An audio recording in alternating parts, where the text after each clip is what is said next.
Hello folks, welcome to the Resilient Achiever. কেটাবান দিন পূৰ্বে আমি দেখিছিলো বাংলাদেশৰ মোহাম্মদ ইউনুছে আমাৰ ভাৰতৰ নৰ্থ ইষ্টাৰ্ণ ষ্টেটছৰ বিষয়ে এটা প্ৰভোকেটিভ ষ্টেটমেণ্ট দিছিলে এতিয়া সেই ষ্টেটমেণ্টটো ভিত্তি কৰি আমাৰ ভাৰতে তীব্ৰ প্ৰত্যুত্তৰ দিছে বাংলাদেশক ভাৰতে ইতিমধ্যে বাতিল কৰিলে ট্ৰান্সশ্বিপমেণ্ট ফেচিলিটি ফৰ বাংলাদেশ এক্সপৰ্ট এতিয়া ট্ৰান্সশ্বিপমেণ্ট ফেচিলিটিনো কি হয় ৰাইট কেতিয়া ভাৰতে আনিছিলে লগতে ইয়াৰ কি ইমপ্লিকেশনছ হ'ব সেই গোটেইখিনি আজি আমি এই ভিডিঅ'টোৰ যোগেদি বুজিবলৈ চেষ্টা কৰিম ঠিক আছে সো আপোনালোকে দেখিব পাৰে বিভিন্ন আউটলেটছত মিডিয়া আউটলেটছত এই বিষয়ে ডিসকাস কৰা গৈছে ৰাইট সো এই সন্দৰ্ভত আমি জানি থোৱাটো ভাল এই ট্ৰান্সশ্বিপমেণ্ট ফেচিলিটিনো কি হয় alright So, recent development to hoise India has ended the 2020 transshipment facility that allowed Bangladeshi export to pass through its ports and airports. So, at a good gesture hisabe Bharote at an opportunity disile 2020 sonot, right? Z বাংলাদেশে তেওঁলোকৰ exports সমূহ Boost up কৰিবলৈ এতিয়াৰ পৰা ভাৰতে আমাৰ ports and এয়াৰপোৰ্টছ সমূহ তেওঁলোকৰ সুবিধা সূত্ৰে দিব ৰাইট য'ত তেওঁলোকে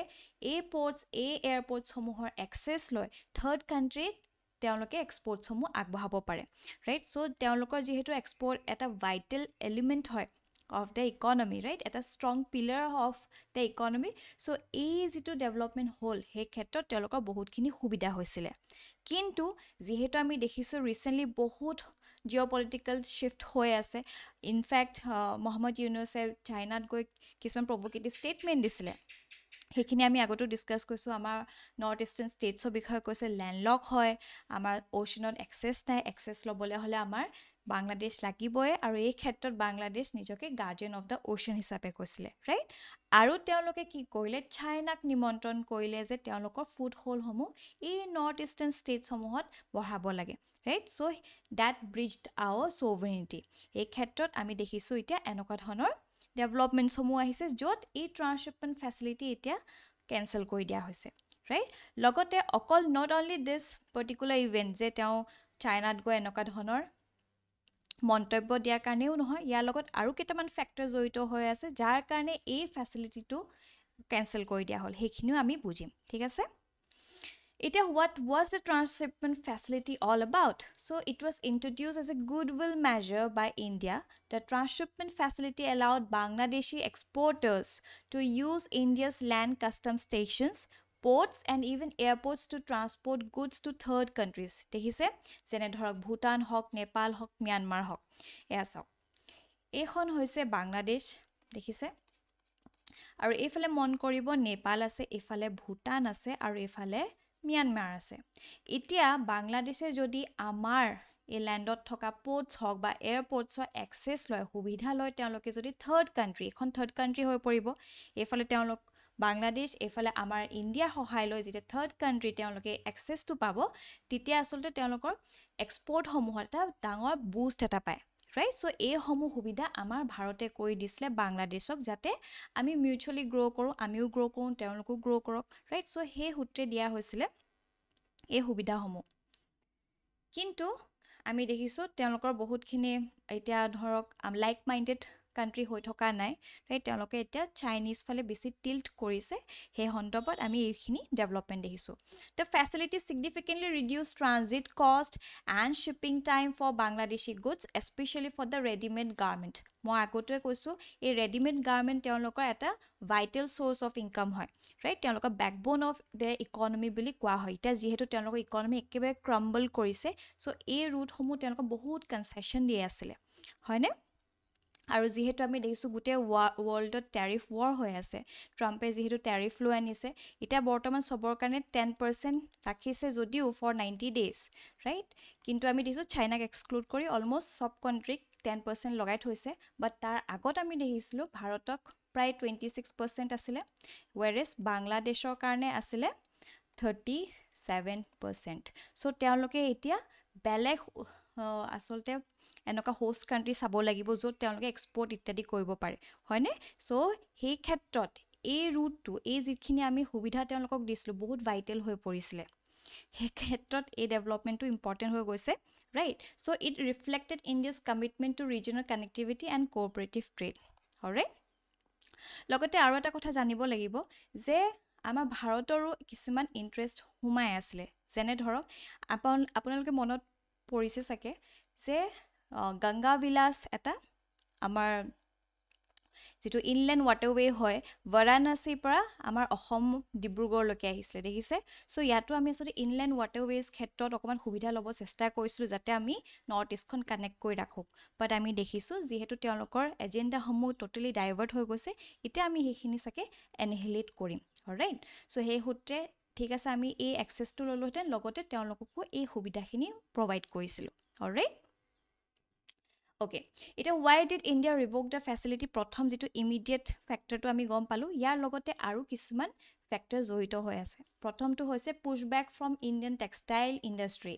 right so' India and Bangladesh are direct competitors in the global textile trade right so' ইয়াত কি হৈছে চাইনা লিডছ বাংলাদেশ ছেকেণ্ড স্থানত আছে আৰু ইণ্ডিয়া ফিফ্থ স্থানত আছে চ' আমাৰ যিসমূহ গাৰ্মেণ্ট এক্সপৰ্টাৰ্ছ আছে তেওঁলোকৰ আছে কাট থ্ৰোট কম্পিটিশ্যন হৈ গৈছে যিহেতু আমি বাংলাদেশক যদি এক্সট্ৰা এজ এটা দিছোঁ তেওঁলোক বেছিক প্ৰফিট অৰ্জন কৰিবলৈ সক্ষম হ'ব হয়নে চ' সেই ক্ষেত্ৰতো এইখিনি চাব লাগিব so' Indian exporters especially through the apparel export promotion council argued that the transshipment facility gave Bangladesh an unfair edge right so Indian textile hubs feared losing market share due to lower shipping cost and faster access enjoyed by Bangladeshi goods via Indian infrastructure very important right আৰু যিহেতু এতিয়া আমি দেখিছোঁ গোটেই all over the global অৰ্ডাৰটো সলনি হৈ পৰিছে ৰাইট চ' বিভিন্ন জেগাত আমি আচলতে চেষ্টা কৰি আছোঁ ক'ত আমি এক্সপৰ্ট বঢ়াব পাৰোঁ অকল এটা জেগাত আমি ৰিলাই কৰি থাকিলে নহ'ব মিউচুৱেল ফাণ্ডত যেনেকৈ আমি বিভিন্ন জেগাত এক্সপৰ্ট কৰোঁ ইনভেষ্ট কৰোঁ ঠিক একেধৰণে আমি এক্সপৰ্ট মাৰ্কেটখনো বিভিন্ন জেগাত আগবঢ়াব লাগিব ঠিক আছে চ' এই ক্ষেত্ৰত আমি দেখিলোঁ এটা কনচাৰ্ণ এইটো আছিলে এটা ফেক্টৰ দ্বিতীয়তে ৰাইজিং ফ্ৰিট কষ্ট চ' sharp hikes in air freight charges to US and Europe made Indian exporters demand prioritization of domestic cargo ঠিক আছে ডমেষ্টিক যদি ওচৰে পাজৰে আমি যদি এক্সপৰ্ট কৰিব পাৰোঁ আৰু আমাৰ সুবিধা হ'ব আমি অকণমান পইচা বচাব পাৰিম The industry raised concern that Indian cargo terminals and seaports were being used by competing economy further driving up logistical cost দেখিছে চ' এইসমূহ ফেক্টৰ আছে এয়া মন কৰিব চাইনা লিড কৰি আছে গাৰ্মেণ্ট ছেক্টৰত ৰেডিমেড গাৰ্মেণ্ট দ্বিতীয়তে আছে বাংলাদেশ তাৰপিছত আমি ইণ্ডিয়া যদি চাওঁ ফিফ্থ পজিশ্যনত আছে ৰাইট এই ক্ষেত্ৰতো আমাৰ কম্পিটিশ্যন হৈ আছে বাংলাদেশৰ লগত অলৰাইট অ'কে আৰু লগতে আমি দেখিলোঁ China factor so' tensions escalated when Bangladesh during a visit to China made a certain provocative statement. আমি ভালকে ডিছকাছ কৰিছোঁ about it. Describe Northeast India as a landlocked, referred to itself as a guardian of the ocean of that region. ঠিক আছে এইসমূহ খুব তেওঁলোকে এনেকুৱা প্ৰভোকেটিভ ষ্টেটমেণ্টসমূহ দিছে লগতে আটাইতকৈ কনচাৰ্নিং বিষয় হৈছে যে Bangladesh also' invited Chinese investment in Lalmonirhat a strategically located airways close to Siliguri corridor raising security concerns for India very important right ইয়াত কি কৰিছে তেওঁলোকে এই জেগাটুকুৰা মন কৰিছেনে ৰাইট একেবাৰে আমাৰ শিলিগুৰি কৰিডৰৰ ওচৰত আছে আৰু এইটো ৰংপুৰ সেই এৰিয়াটোত আছে ৰাইট চ' ইয়াতে মহম্মদ ইউনুছে তেওঁলোকে ভাবিছে যে ইয়াত এয়াৰবেছ এটা খুলিব লাগে আৰু সেই এয়াৰবেছটো ল'বলৈ হ'লে চাইনাৰ সহায় লৈছে চাইনাই দেখিছে যে এই বস্তুটো কিন্তু বহুত পটেনচিয়েল আছে আমি ইয়াত ইনভেষ্ট কৰিব পাৰোঁ ৰাইট তেওঁলোকৰ যিহেতু স্বাৰ্থ ইয়াত জড়িত হৈ আছে তেওঁলোকে আহিম কিন্তু বাংলাদেশৰো আমাৰ সহায় লাগিব ৰাইট ছাবকণ্ট্ৰেক্ট পাকিস্তানকো দিব লাগিব ৰাইট চ' এই গোটেই পাৰ্টিখিনি ইয়াত যদি লগ হয় ভাবি চাওক কিমান এটা ছিকিউৰিটি থ্ৰেট আহি পৰিব ৰাইট চ' এই সন্দৰ্ভত কিছুমান ডিছকাশ্যনছ হৈ আছে যে S-400 আপোনালোকে শুনিছে নিশ্চয় ৰাছিয়াৰ পৰা আমি লৈছিলোঁ চ' S-400 এটা ডাইনামিক ৱেপন হয় ঠিক আছে চ' মিছাইল হয় যাৰ অল্টিটিউড প্ৰায় 30 কিলোমিটাৰলৈকে আছে আৰু যিটো ৰেডিয়াছ হয় ৰাইট ৰেডিয়াছটো 400 কিলোমিটাৰ পৰ্যন্ত ৰাইট চ' ইয়াত ডিপ্লয় কৰাৰ কথা পাতি আছে যাতে এটা ডিটাৰেঞ্চ নিচিনা এক্ট কৰিব ৰাইট চ' মানুহে পটককৈ কিবা এটা ডেভেলপমেণ্ট আনিবলৈ ভয় কৰিব ঠিক আছে চ' এইখিনি আমি চাম আহিবলগীয়া দিনবিলাকত কেনেকৈ কি নেভিগেট কৰা হয় বাট বৰ্তমান দেখিছোঁ এনেকুৱা কিছুমান ইছ্যুজ ওলাই আছে ৰাইট অ'কে চ' এতিয়া কি ইমপ্লিকেশ্যন হ'ব অফ দিছ মুভ যিহেতু ট্ৰান্সশ্বিপমেণ্ট এণ্ড কৰা হৈছে বাংলাদেশৰ কাৰণে the withdrawal comes as a major setback for its 50 billion export economy particularly impacts the RMG sector, which is the largest foreign exchange earner, right? And increased cost and delays could erode its global competitiveness, especially in the fast-moving fashion market. এই সন্দৰ্ভত দেখিছোঁ বহুত businessmen তেওঁলোকে plead কৰি আছে আমাৰ ভাৰতক যে সেইখিনি আকৌ উঠাই ল'ব লাগে, ৰাইট? চ' এইবিলাক আমি গম পাম আহিবলগীয়া দিনবিলাকত। কিন্তু ফৰ ইণ্ডিয়া আমি যদি চাওঁ, দিছ move sends a strong diplomatic signal, য'ত India's infrastructure and trade goodwill can not be taken for granted amid strategic divergence দেখিছে সো এনেকুৱা ধৰণৰ কনক্লুজনসমূহত আপোনালোকে দিব পাৰে very important. It asserts India's intent to guard its northeastern frontier from Chinese creeping influence and also serve as a protective measure for Indian textile exporters and logistic players, right? So এইসমূহ implication হ'ব লগতে এটা clear message গৈছে ভাৰতৰ ফালৰ পৰা so that this decision is not just about freight corridors or textile competition. So it marks a shift in India's regional posture where strategic autonomy, national security and economic interest takes the center stage. ঠিক আছে হেখিনি হতে আমাৰ priority দিয়া থাকিব আমাৰ strategic autonomy হক national security হক আৰু economic interest. It will always take the center stage. লগতে as Bangladesh still towards Beijing,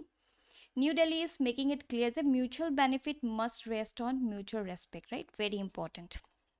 এইসমূহ এটা ক্লিয়াৰ মেছেজ কৈছে ৰাইট আপোনালোকে এইসমূহ ইউজ কৰিব পাৰে যদি মেইনছত এনেকুৱা ধৰণৰ প্ৰশ্ন সোধে অলৰাইট এইখিনিয়ে আছিলে আজি আমি জানিব লগা আই হোপ আপোনালোকৰ বেনিফিচিয়েল হ'ল থ্যাংক ইউ ফৰ ৱাচিং দিছ video' till then bye bye